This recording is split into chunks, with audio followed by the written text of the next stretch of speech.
Are you truly stepping into the role of leader in your own life the way you know you're meant to? What shifts would unlock your full potential?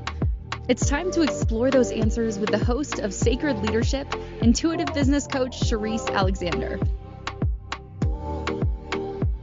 Welcome to Sherisse Sacred Leadership with Sherisse. My name is Sherisse Alexander, and thank you so much for joining us on the Inspired Choices Network for today, where we are continuing in this vein of the workspace and how do we become sacred leaders and the leaders of tomorrow. So today what we're talking about is creating joy in the workplace. And I know that for some folks out there, it's going to be like creating joy in the workplace. Like, what is that about? It's such an interesting topic, or maybe it's not interesting. Maybe it's like bizarre. But anyways, I've been thinking a lot about my own journey here in West Africa. And for any of you that have been to West Africa, Nigeria specifically, it is an environment that is a lot. It is a lot mentally, emotionally, physically, spiritually,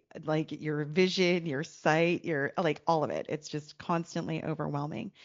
And I think that I've been using these last 7, 8 years trying to like create this joy within my space because I've never worked anywhere where that actually had to be work, if that makes sense. And I'll give you a little bit of background before people are just like, oh, you're just totally tearing it down. No, I'm not. What I'm saying is that if you've ever been in an environment such as this, there's so many things that can contribute to the environment maybe not being joyful. So I was thinking about it and reflecting a little bit about my own journey. And I thought, you know what? This is kind of part of the journey of being a leader. And how do you create joyful moments, days, weeks, months, years, all the things in the workspace? So let's dive in. There's quite a bit to talk about. And where I'm going to actually start is maybe a little bit out of left field, but I'm going to go there anyways. And I'm going to share a little bit of what it is that I did when I finally started to, I think, figure out how to do this, at least for myself. Um, and I think the easiest way to maybe segue into this is talking about like your home. And when you're like, you buy a house, you're out there, you're looking for a house, and you walk into a house. And for those of you who have bought houses or rented houses, when you walk into a house and you're just like, this is not it. And you can look at all the physical things that don't work with the house, not enough light, it's dated, it's got ugly carpet, whatever the things may be. But there's also something very intangible that you can't necessarily put your finger on. So let's say you find the perfect house, right? It's got good numbers, if you're into numerology, it's got great feng shui, it's got all the things that you think it should have, but there's something just not quite right about it and you can't put a name on it. And that's where energy comes in. And so that's actually where we're going to start when we talk about creating joy in the workplace. So, one of the things that I think working here has, you know, come into my awareness on is like the energy of a space absolutely has an impact on the folks that are within that space. And so, one of the things I first started doing, and it was interesting because I was doing it quietly and I was doing it only in my own space. I wasn't wanting to have my beliefs and my ideologies kind of spill over into the workplace. But what I had done is at the time I had an office that was like on the main floor and or on the second floor, and it was like, it was great. It was perfect. It had really great windows. I loved it. But the energy wasn't quite right. So I had come in, I think, on a weekend, like on a Saturday. It was either a Friday night or a Saturday. And I had my sage and I had my Palo Santo and I have like all the things that I would use to like energetically raise the vibration in the place. So, for those of you who might not be familiar with like cleansing a space energetically, that's exactly what I did. So, you can get sage at any of your local metaphysical stores. It is commonly used and it is extremely widespread. And simply all that you do is you light it up and it's going to create smoke. And you just go around the room and do not forget to like catch those corners and those cracks and those crevices because energy can get stuck and kind of linger in a space. I always like to go around the doors, around the windows, and be particularly mindful. If you've got metal doors, maybe it's not such an issue, but think about wood. Wood really does hold on to and absorb energy. So make sure to like really go around the area. And sometimes if you have it, you can use like a fan to like waft the smoke so that it really just kind of settles. And somebody had said to me a long time ago that you can see actually how stagnant the energy is in a space. You have to, oh, so sorry, I forgot to tell you, you got to open a window because you got to give it somewhere to go. But somebody had said to me many years ago, you can see actually how much energy is stagnant in an environment by how much smoke is actually being generated from the sage. And so I actually started paying attention to this over the years. And if I happen to be like cleansing my home or my workspace, and the smoke is really sitting even with the windows open, then I know that I have a lot of stale, stagnant energy. So that's step number one is use sage or some kind of cleansing type of smudge to like energetically kind of, and this is not going to deal with like really, really heavy things, but it will remove like stagnant kind of stuck energy. So that's number one. Number two, after you've used something like sage, then you are going to go and you're going to buy or you're going to use something called Palo Santo. Now, Palo Santo is what you use to like bring good vibes in. So sage removes stagnant or lower vibes, and Palo Santo will, bring in like lighter vibes. Now, if you are familiar with what Palo Santo smells like, it is hands down one of my favorite smells. It brings me joy whenever I light up Palo Santo. And I should say that both of these, particularly Palo Santo, it's a little more difficult to burn because it's wood and it's a real slow, slow burn. So take your time. Don't rush yourself. So once you've done your sage cleansing, then you are going to move into Palo Santo and you're going to go through the exact same kind of process and you're going to use it around doors and windows and in cracks and crevices and things like that to like just kind of really cleanse the space energetically. And I promise you, after you've done that, I literally just did this on the weekend and I was just like, oh, I was going to sleep. I did it in my bedroom. I was like, oh, I just feel like so much better going to sleep already because whatever was in there was like, and it's both of these smells are very strong. So you can't miss when you are using it. So first step, sage. Second step, Palo Santo. Now, while you're doing this, the other thing that you want to do is you actually want to like set an intention for the space. So, setting an intention means like, if it's your home, what are you doing? You're almost like calling in energies that are going to support what it is that you want to bring into the environment. So because we're talking about the workspace, the things that I would probably put out there would be things like, I want people to feel good. I want people to feel productive. I want people to feel happy and engaged. I want there to be, um, you know, conflicts come up, but if there are conflicts, then that we're going to be able to like see eye to eye and find a common ground and move forward. So whatever those intentions are, that is what you are actually doing. So I would do it at the very beginning of your cleansing and then, kind of in the middle again when you're dealing with the Palo Santo and then at the end as well. And then that way you're like really, really kind of putting yourself into it.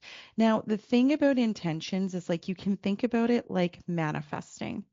People often think that manifesting is just thinking it. No, it's not. It's way more than that. Manifesting becomes very, very, very powerful when you add energy to it. Um, I say it often. Words have meaning, thoughts have meaning, they have value, and they have weight. So it's kind of like it's really important to make sure that when you're doing this, that you are in a good space yourself. So if you're feeling super emotional or if there's something chaotic going on in the planets, like, just make sure that you're feeling calm, centered, grounded, like clear headed, like just very good emotionally and energetically. Because the intention that you're putting out there is like really, I'm somebody who really likes to visualize and feel into things. So I will do this. And that's why I said I try to do it like on Friday evenings or Saturdays when there's nobody in the environment around me, because in that way I'm not being weird and self-conscious about what other people are thinking. Although, interestingly enough, what had happened once when I was doing this is somebody in the office came flying into my office and he was like, "Are you burning incense?" And I was like, "No, I'm not burning incense, but I am saging." So, and I just kind of carried on. And he was like, "Oh, that's pretty cool." And I was kind of surprised because I didn't expect that. But getting back to my point around intention, make sure that you're like in a really great space for yourself personally before you move into this. Because when you pair your energy with intention, it becomes extremely powerful. So when I talk about what you visualize, right? You're going to add the feeling into that. And the feeling is like, can you recall a time when you worked somewhere and it was joyful? Like you loved it. You couldn't wait to get to work and like see your work friends and like kibitz around the water cooler or whatever it was. That's what I mean when I say put the energy into it. So you're going to recall that experience that really lifts you. And that is the intention that you're going to put into it. Is like, oh, I remembered this time when I was feeling this. And that is the power of manifesting. So equally, I'm sure that you've all had an experience where manifesting goes the other way or negative intentions go the other way, where you get stuck on a thought loop and you're recalling all the old feelings and then you continue to perpetuate this cycle. So we're not trying to do that. We're trying to create joy in the workspace. So to recap this process of first things first, which is what we're ultimately doing here, is we're lifting the vibration in that particular space. So you can start, if you want to see the effectiveness of it, start in like, if you have your own office, start in your own office, like as in your own four walls with a door kind of office. If you have like a common area, like, a kitchen or things like that. Now, obviously, I know that people can have some sensitivities around this thing, but around scents and things like that. So obviously get clearance if you need it. But start somewhere where you can test the theory if you feel like you're somebody that needs to test the theory. But I do this frequently enough that people do genuinely enjoy being in my workspace and even in my home space because I'm constantly trying to remove or lift those heavier energies. So, as we are getting close to going to break, we're just going to quickly recap what it is we're doing with this first piece in terms of creating joy within the workspace. Number one, you are going to cleanse with sage or something that is similar to help remove heavy or dense energy out of your space. Remember to open the windows so that energy has somewhere to go. The second thing you're going to do is you're going to use something like Palo Santo or lighter that is going to bring in positive vibes and just real feel good type of energies. And again, still keep the windows open. And then the third piece of that is while you are going through this entire process, what you are doing is you are putting your intention to it, visualizing what it is that you want to create, visualizing those positive things like just, people high-fiving, whatever it is. And that is where we are going to start with this piece of creating joy in the workplace. So As we are about to go to break, in the next segment, we're going to talk about the other things that we can do when we are trying to create joy within the workplace. And of course, this also can go for your home. You can also do all of these things when you are looking to create joy in your home. Now, before we go to break, I just want to remind you that we are now on the Inspired Choices Network, and we are so happy to be here. We are here weekly for your entertainment. And when we come back, we will move on to what next in creating joy in your workspace. Leadership isn't reserved for CEOs or world leaders. It's something each of us is called to embody in our own lives. But how do you awaken that inner leader with clarity and confidence? On Sacred Leadership with intuitive business coach Sherisse Alexander, you'll discover powerful tools and spiritual insights to align your words, actions, and outcomes. Tune in every Wednesday at 11 a.m. Eastern, 10 Central, 9 Mountain, and 8 Pacific, right here on InspiredChoicesNetwork.com.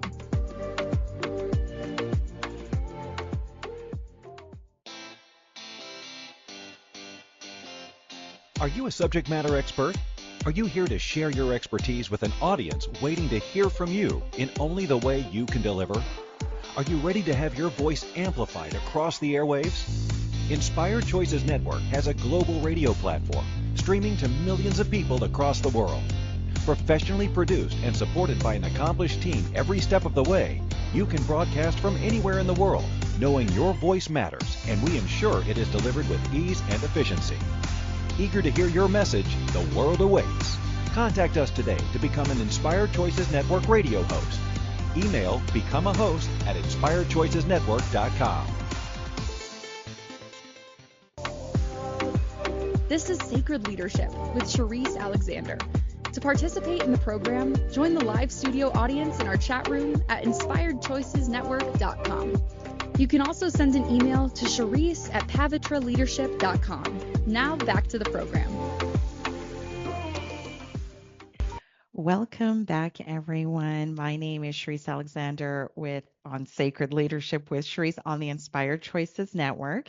And before we went to break, I was talking a little bit about how do we create joy in the workplace. So just to recap what I just covered before we went to break, the first thing you're going to do is raise the vibration of the environment. And the way that we're going to do that is utilizing Sage, Palo Santo, and setting really positive intentions. So once we have energetically cleansed, the next thing that we're going to do is we are going to now kind of really get into the work of it. Now, if you think about joy in the workplace, and this is really more from the employer perspective, we ultimately all have to be responsible for our own joy.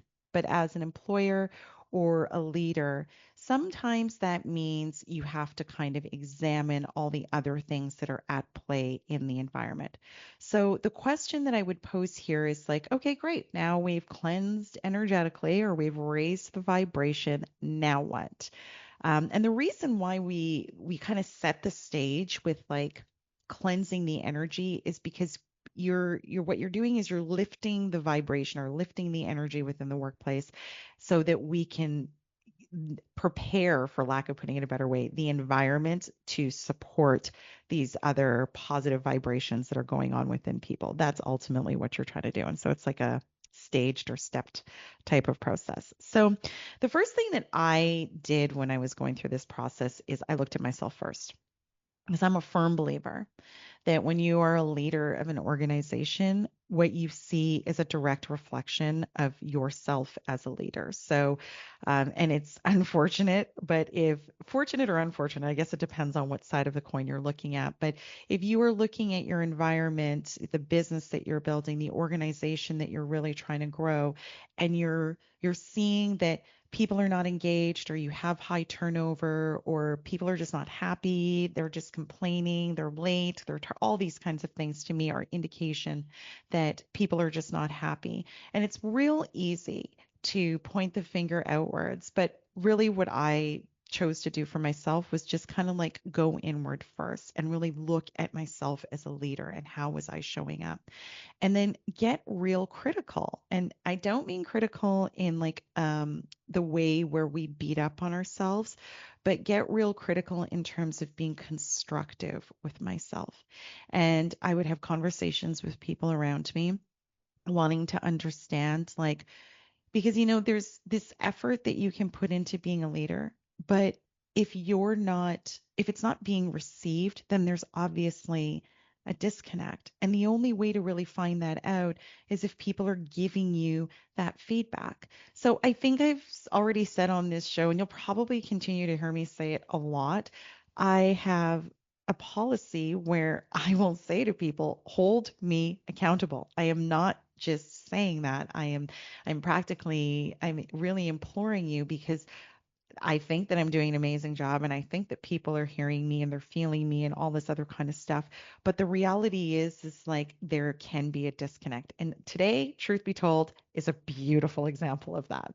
So today so I'm in one of those modes right now where I'm touching base. We've just come through, basically 90 to 120 days of like really trying to shift the energy in this environment in the workplace.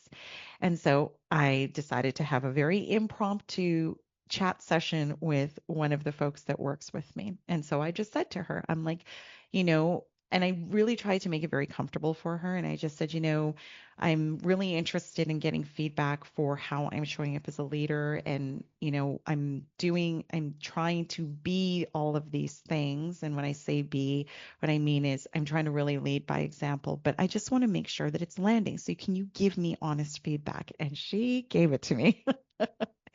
She said that, and it was actually really, really good feedback. And my feelings weren't hurt. That's a really good sign that the healing inner work that you're doing is on track, because I was not even triggered by a thing that she'd said.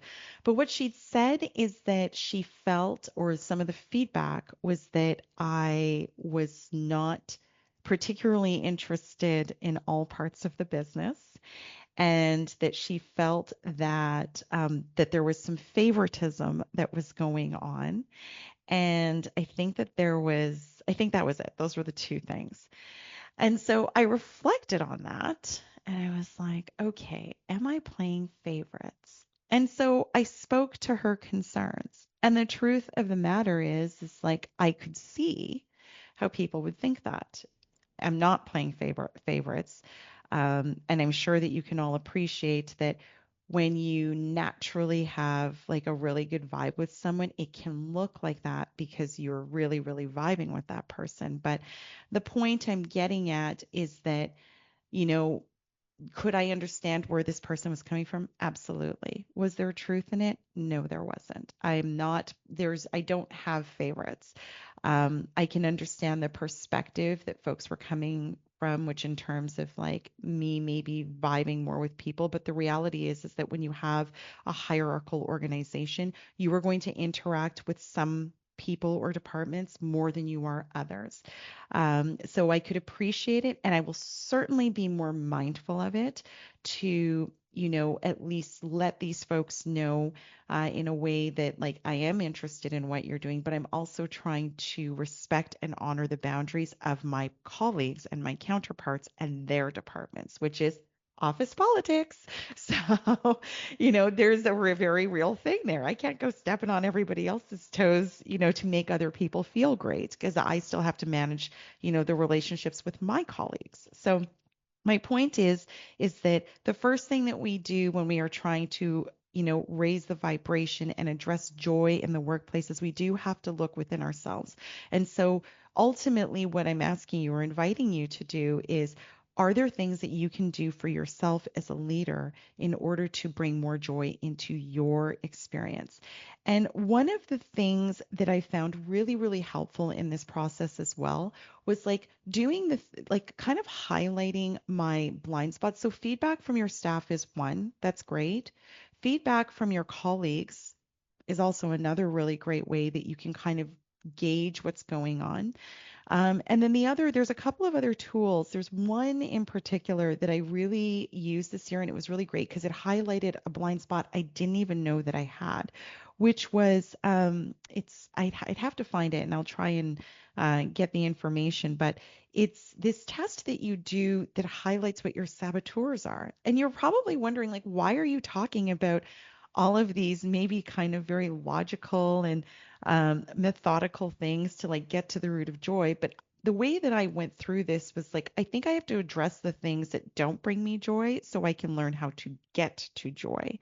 Because once I can personally get to joy, then it's really easy actually to go out and spread joy, in the day-to-day experience of your life. So getting back to the saboteurs exam or test, it was really helpful because it helped me to see the ways that I show up in any type of interaction, we'll say, where I was maybe sabotaging myself without quite realizing that I was doing it. And the number one saboteur for me was people pleasing. So, which wasn't surprising if I'm being really honest. But the reason why that's important to know is because it's really difficult to be authentic when you're just people pleasing to stroke your ego. And so, how can you even begin to find joy if you are out there people pleasing to stroke this ego because of some story that's on loop? I mean, you see where this goes, right? So, just let me recap that one more time. The reason why I go through the process of highlighting the things that feel like stumbling blocks, emotional blocks. Yeah, we'll just say emotional blocks and not bringing me joy is so that I can understand what those things are and then to methodically go about actually living my life in joy and experiencing it. So when I find it, and I will do my best to do so, I will share the information, but I found that it was very useful for myself. And I also shared this particular assessment with other members of our team because I think that really part of being a strong leader is really being willing to like look at the parts of yourself. I mean, it honestly really all starts there. Being a strong leader in your personal life as well as in your professional life does really begin with you having a willingness to look in the mirror and face those parts of yourself that you might not like. Because as soon as you can actually have that courage to look at those parts of yourself that you don't like, you can begin to heal them. You can begin to tell yourself a different story, and you can then actually genuinely begin to live a life of joy and fulfillment and purpose. So now moving on, and I'm talking about these deeper issues because they're all part of the process. And it might not seem like it, but until you actually begin to really lean in and like engage with these parts of yourself, then you can't let the lighter parts come out in a full, vulnerable, and authentic way. So then before we go to the last piece of this entire process, um, I want to kind of touch on human resources. And I'm talking, yes, about the people in your organization, but I'm also talking about your human resource manager. Absolute critical part of any business is somebody who really has a passion for people and can balance, of course, and myself and Christina talked about this on a podcast we had done together, and she rightly said human resources is easily one of the most challenging jobs because human beings are extremely challenging. Well, not challenging, complex. That's what I wanted to say. Human beings are extremely complex. So we were really fortunate. We were able to find a really talented human resource manager. And the reason why it's important is that at the end of the day, I need to be able to, put this stuff to my people in a way that they're going to be able to digest and really own and really lean into. And especially, working in Nigeria, I'm very cognizant of the fact that it's possible, and this is me just being real, it's possible that the folks that I work with don't see me as one of them. I don't speak like them. I'm not entrenched in the culture in the way that they obviously are. And so there's automatically a disconnect. So when I was able to find a human resource manager that I could vibe with and that I could explain my vision to, and I could get on board with what I was trying to do, that made it so much easier because she was able to spin it in a way that the people could get behind. So, just to kind of recap this particular segment before we go to break, the first thing that we want to do is we want to really look at ourselves as leaders and be really honest with the parts of ourselves that maybe we might have some not so great feelings about. We want to be honest. We want to be accountable and accept responsibility for the fact that, hey, maybe we haven't shown up the way that we need to as like really a sacred leader. And then the other part of that is assessments are really helpful, especially saboteur assessments, because they really highlight your blind spots so you can see and you can reflect on those situations and scenarios where perhaps you might not have been showing up in a vulnerable and authentic way. And then the last piece here that's really, really important is making sure that you have a really solid human resource manager. So we're about to go to break, and in the next segment, we're going to talk now actually about the people and how we help them find some joy. But if you're enjoying this show, please, please, please give me a 5-star review on iTunes or whatever platform that you listen to your podcast on. I would be extremely grateful, and this will assist in getting the information out to those that really need it. So we will be right back after this break. Leadership isn't reserved for CEOs or world leaders. It's something each of us is called to embody in our own lives. But how do you awaken that inner leader with clarity and confidence? On Sacred Leadership with intuitive business coach Sherisse Alexander, you'll discover powerful tools and spiritual insights to align your words, actions, and outcomes. Tune in every Wednesday at 11 a.m. Eastern, 10 Central, 9 Mountain, and 8 Pacific, right here on InspiredChoicesNetwork.com.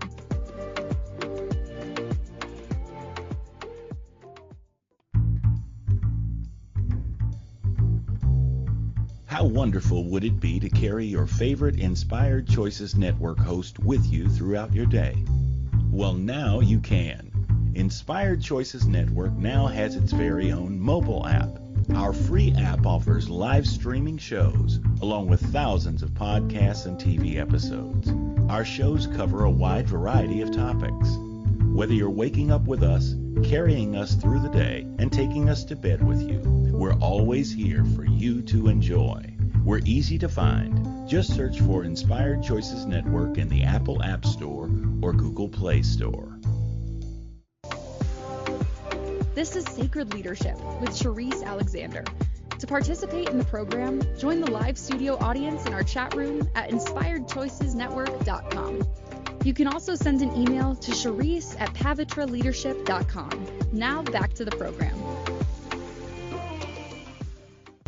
Welcome back. This is Sacred Leadership with Sherisse. I am Sherisse Alexander, your host on Inspired Choices Network. And today we are talking about how do you create joy in the workplace. So if you're just joining us now, the first thing we talked about was energetically lifting the space. And we talked about utilizing things like sage, Palo Santo, and positive intention and manifestation to really begin to shift the energy either in your individual office or if you have the freedom and the ability, the entire workspace, like the entire building that you are occupying. So that was the first thing. And then the second thing was for leaders and C-suite execs, business owners that own the actual business and are responsible for guiding the ship of the business. The second thing that we talked about here was, really beginning to do that inner work, right? And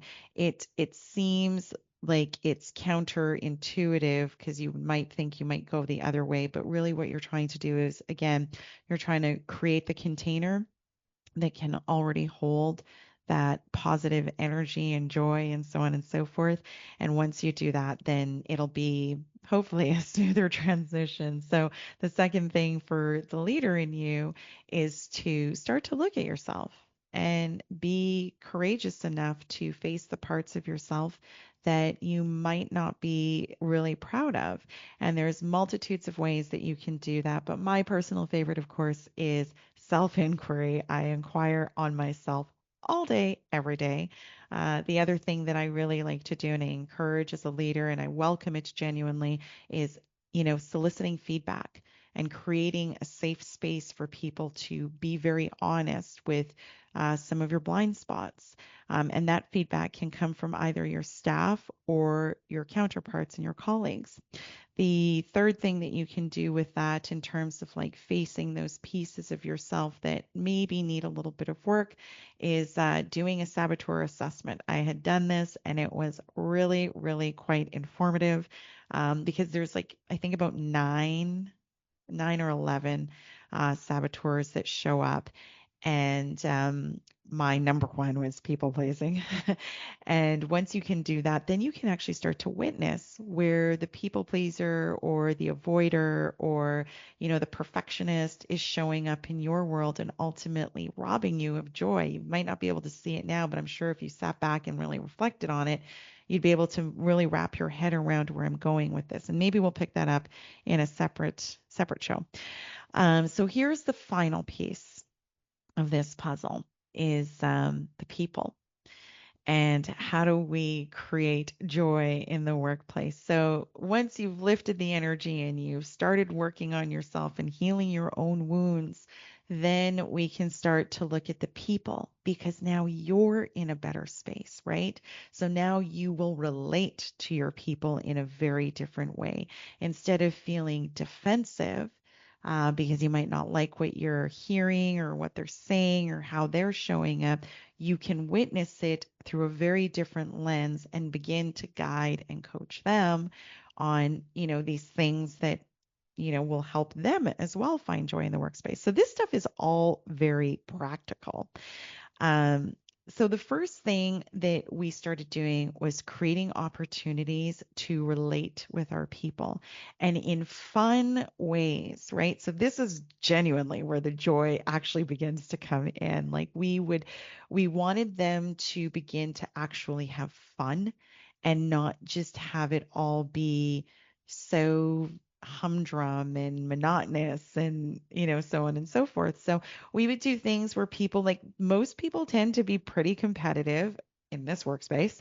And so we took them out and we would do games and we would like do things that would allow them to like just literally let their hair down and relate with each other in a way that was like really human. Because I think sometimes in the workplace we can forget that I'm more than, your boss. I'm more than, this whatever you might perceive me as. Like I'm a whole human being who is a mom and, a daughter and a friend and, all of these other things. Like I'm so many more things than this role that I play at work. And sometimes we really forget the human piece of it, even though we are interacting with humans. So that was the first thing that we did. We started to invite opportunities where people could get real human with it. The second thing we did, and this one shocked me, is that we created opportunities for them to allow their creative juices to flow. And I think the reason why this shocked me is because I don't see, like, there are creatives in the environment that I'm in, but it's not in the way that I'm used to seeing it. And that's what I would say. So we put together, we were doing a launch of our core values or like a fresh up on our core values, I'll say. And we really wanted people to like have ownership of what these core values were. So what we did was we said, okay, we really asked people to lean in and like identify what the core value meant to them because my idea of something and your idea of something might be two totally different things. The English language can be really limiting or language itself can be very limiting. So we invited them to like really lean into and own and embody, because that's really what a core value is. You have to embody it. So we invited them to do that. And what we did from there was we said, okay, we got them to work in like small groups and they had to like present on their core value and then they had to like infuse a creative piece with it. And I'm smiling because I remember the day before we had this presentation, like people were kind of like, "Oh, I got to get my presentation together." I'm like, "Presentation? What are we presenting on?" And they're like, "On the core values." And I was like, "Oh, they're coming with presentations." So they really leaned in. And I was so happy because during this whole core value presentation, people came with poetry, people had done like little videos, people had done artwork. Like I was blown away. Like everybody leaned in and participated. And you know what that told me is that people really, really wanted the opportunity to like let this side of them out. So it was such an awesome thing to witness because there was genuinely excitement about it. And then, I mean, we took it one step further from that. We made sure to like utilize the pieces that our people had created to like, we put it into like wallpapers, and I mean, we're going to do other things with it as well. But we wanted our people to understand that their creation should be reflected in the work that we do every single day. So that when you see your core value, accountability, or collaboration, or any of these things, you can really begin to lean in because you did that. You and your team put that together. So it was really, really, really successful. And I strongly encourage, because they had a lot of fun with it. So there was obviously joy that was infused into this very creative endeavor.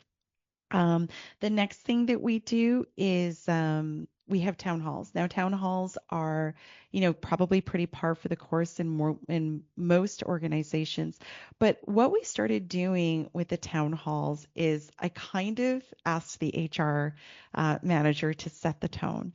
And the tone that I asked her to set for the town halls was that you had to be like when you were giving your feedback, whatever it is, so you could speak your mind, but it had to be done in a way that helped other people understand that you weren't tearing them down. So, as an example, it would be something like, I tried to like do this thing and, because this didn't happen. So not necessarily pointing your finger at somebody, but like saying, because this particular thing didn't happen, unfortunately, I wasn't able to do this. So once we started setting the tone at the beginning of a town hall, because let's face it, town halls can be, it's an opportunity for people to vent. So they can be a little bit of a downer. But I noticed that like once we started kind of putting these frameworks in place, they it naturally lifted the meeting. People weren't coming angry. People weren't leaving angry. People didn't even feel like they weren't being heard because we had set this very positive intention and this very positive energy before going in. And like I said, setting the container so that people could speak their truth, but in a way that wasn't going to bring down the overall vibe of like what the point of a town hall is, which is to have effectiveness, right? Okay, and then moving on, this kind of like bleeds right in naturally to communication. Now you might be like, well, how does communication bring joy? Well, quite easily actually, because think about yourself. When you are, in an environment or in a situation where you don't feel like you're being heard, you don't feel like people understand you, you don't feel like there's like zero connection when it comes to language, it makes it very, very difficult to feel any type of positivity. So clear is kind. Brene Brown said it in Dare to Lead, and I could not agree with her more. Now, for leaders, I get it. You can't tell everybody everything in the business, and that is not what I'm talking about. I'm talking about people like to know that their leaders know where they're going and that they can trust the direction that you are taking people in. So when I say, especially in times like if we think back a little bit to COVID, which was like a really tough time for many people, the reality is like the leaders who really, really succeeded were the leaders who could understand that people were scared. People were scared for their health. People were scared for their families. The world was feeling very chaotic. Nobody knew what was going on. And the leaders that could see that and speak to that and be honest and say, you know what, I get it. It's scary, but we're going to get through it. and really just say, and even if they could say, I don't really know what's going to happen, but as soon as I know, I'm going to give you an answer. Interestingly enough, even that is like a way to really incite the beginnings of joy anyways, because people kind of breathe have a sense of relief because you're acknowledging what their fear is. And if we acknowledge what people's fear is, it begins to, like I said, it allows us to release the fear and allow joy to begin to come to the surface. Next on my list, and this is kind of fun for me, is like the inner child. But before we talk about the inner child, we do have our final break coming up. So when we come back, we will talk about the final piece of this, which is the inner child and how playing with the inner child, for lack of putting it a better way, will allow joy to really come to the surface. So when we come back, we will talk about the inner child. Leadership isn't reserved for CEOs or world leaders. It's something each of us is called to embody in our own lives. But how do you awaken that inner leader with clarity and confidence? On Sacred Leadership with intuitive business coach Sherisse Alexander, you'll discover powerful tools and spiritual insights to align your words, actions, and outcomes. Tune in every Wednesday at 11 a.m. Eastern, 10 Central, 9 Mountain, and 8 Pacific, right here on InspiredChoicesNetwork.com.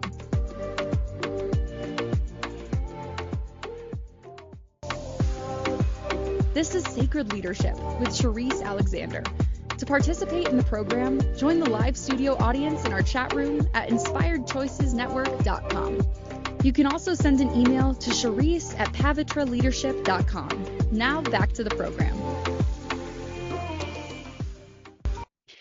Welcome back to Sacred Leadership with Sherisse. I'm, of course, Sherisse Alexander, your host of Sacred Leadership with Sherisse on the Inspired Choices Network. So before the break, I was talking about leadership, and we were talking about the real human aspect of it and the practical ways that we can begin to open up and allow for those really joyful moments to come through.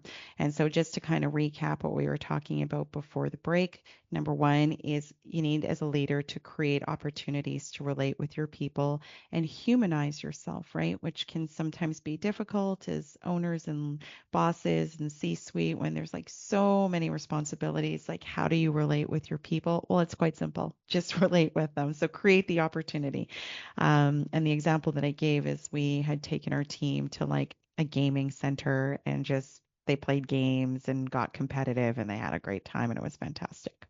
The second thing that we did was we created creative opportunities. And the one that we used recently was around a refresh on the core values and giving people an avenue to really allow that creative outlet to come out.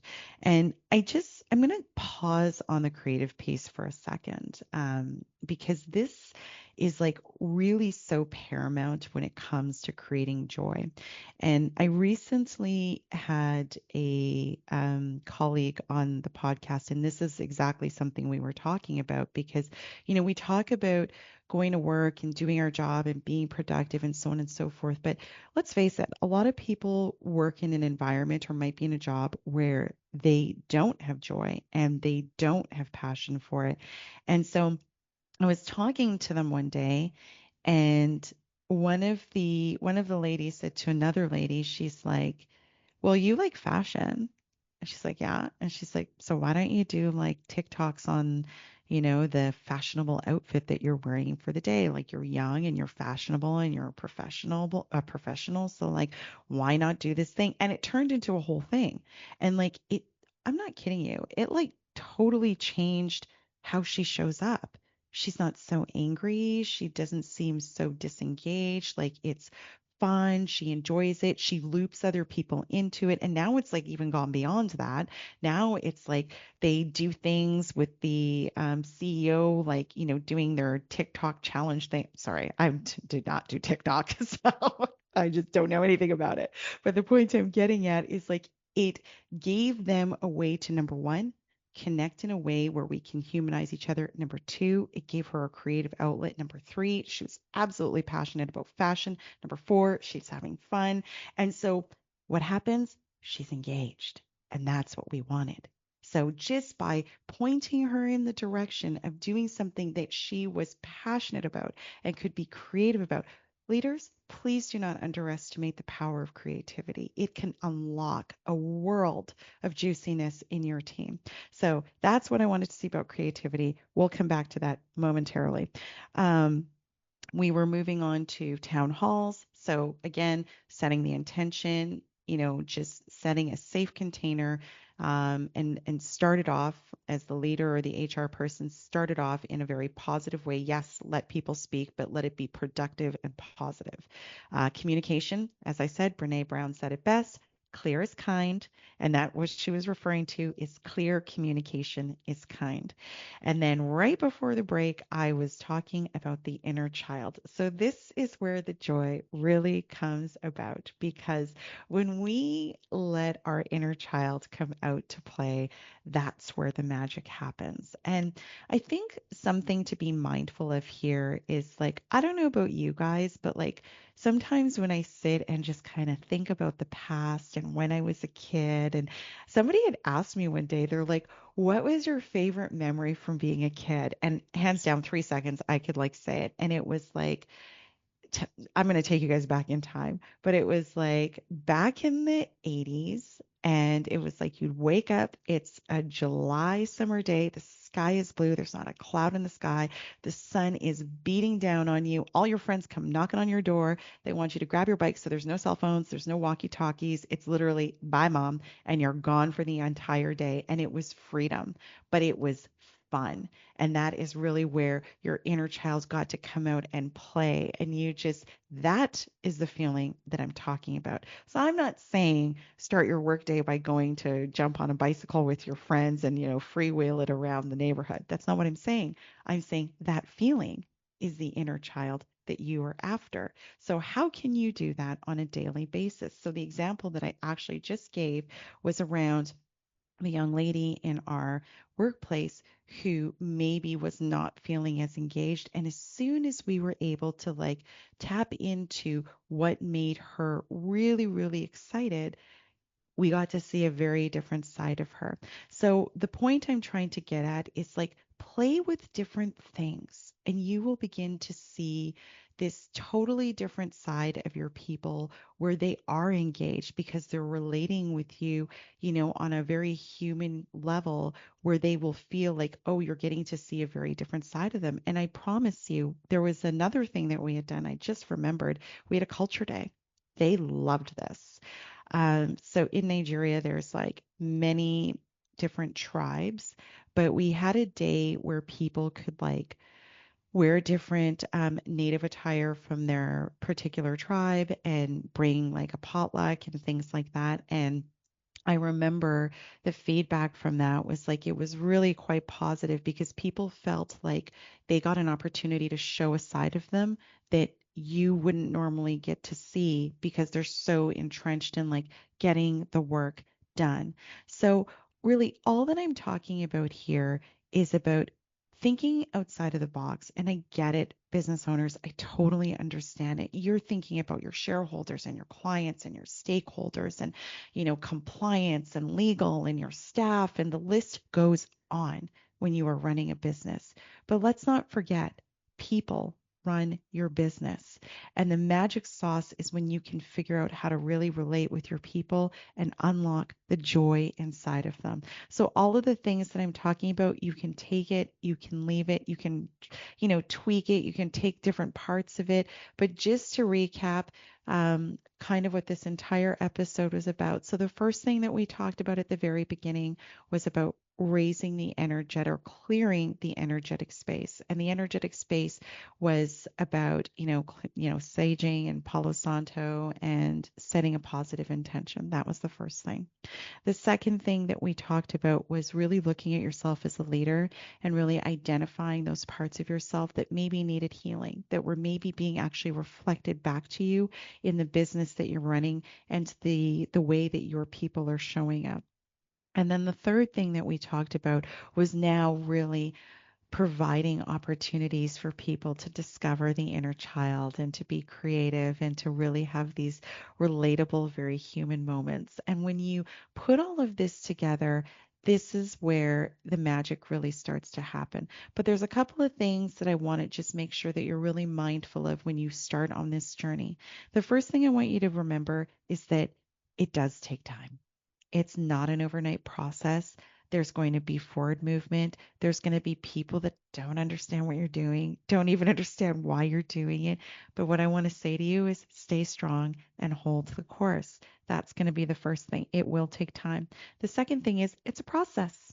So what I'm suggesting may work for you. You might need to refine it. You have to refine it for your environment. And the last thing, of course, is request constant feedback. Always ask for the feedback because that's how you adjust. So thank you so much for joining me today on Sacred Leadership with Sherisse. Until next time.